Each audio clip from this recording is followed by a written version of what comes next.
दूर का एक गांव में एक गरीब किसान रहता था। उसका एकमात्र बेटी थी। बड़ा प्यारा सा बेटी। छोटी सी उम्र में घर का सारा काम सीख ली। कुछ दिन पिता ने उसकी शादी के लिए लड़का देखा। लड़का बड़े अच्छे घर से था। पिता ने बहुत सोच समझकर अपनी कलेजे की टुकड़े को देने की हिम्मत जुटाई कि और लड़के के माता पिता का स्वभाव बड़ा अच्छा था, तो पिता ने वहीं पर बेटी को देने की राजी हो गया।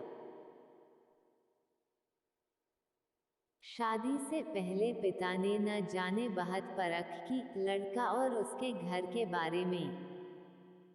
एक दिन शादी से पहले लड़के वालों ने लड़की के पिता को खाने पे बुलाया। पिता की तबीयत ठीक नहीं थी, फिर भी वह ना कह सके। लड़के वालों ने बड़े ही आदर सत्कार से उनका स्वागत किया। फिर लड़की के पिता के लिए चाय आई। शुगर की वजह से लड़की के पिता को चीनी वाली चाय से दूर रहने को कहा गया था, लेकिन फिर भी पिता ने लड़की के होने वाली ससुराल के घर में थे, तो चुप रहकर चाय हाथ में ले ली। चाय में चीनी बिल्कुल ही नहीं थी और इलायची भी डली हुई थी। वो सोच में पड़ गए कि ये कैसे मेरे पसंद का ही चाय बनाए हैं। दोपहर में खाना खाया, वो भी बिल्कुल उनके घर के जैसा था। खाने के बाद पिता को आराम करने के लिए पूरा बंदोबस्त किया गया हुआ था। वहां से विदा लेते समय पिता ने लड़के वालों को पूछा कि क्या यहाँ प्रतिदिन ऐसे ही चाय खाना बनता है। ये तो बिल्कुल हमारे घर में मेरी बेटी ही मुझे बना के देती है। तो बेटी की होने वाली सास ने धीरे से कहा कि कल रात को ही आपकी बेटी का फोन आ गया था।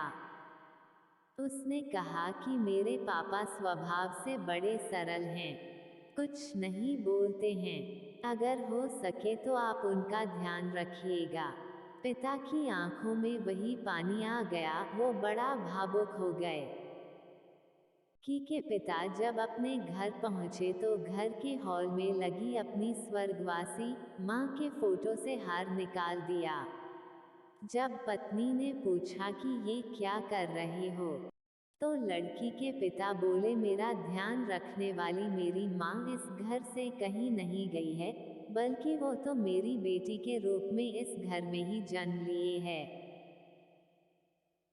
दुनिया में सब कहते हैं न कि बेटी है एक दिन इस घर को छोड़कर चली जाएगी, मगर मैं दुनिया के सभी माँ बाप से ये कहना चाहता हूँ कि बेटी कभी भी अपने माँ बाप के घर से नहीं जाती, बल्कि वो हमेशा उनके दिल में रहती है। बेटी तो बेटी होती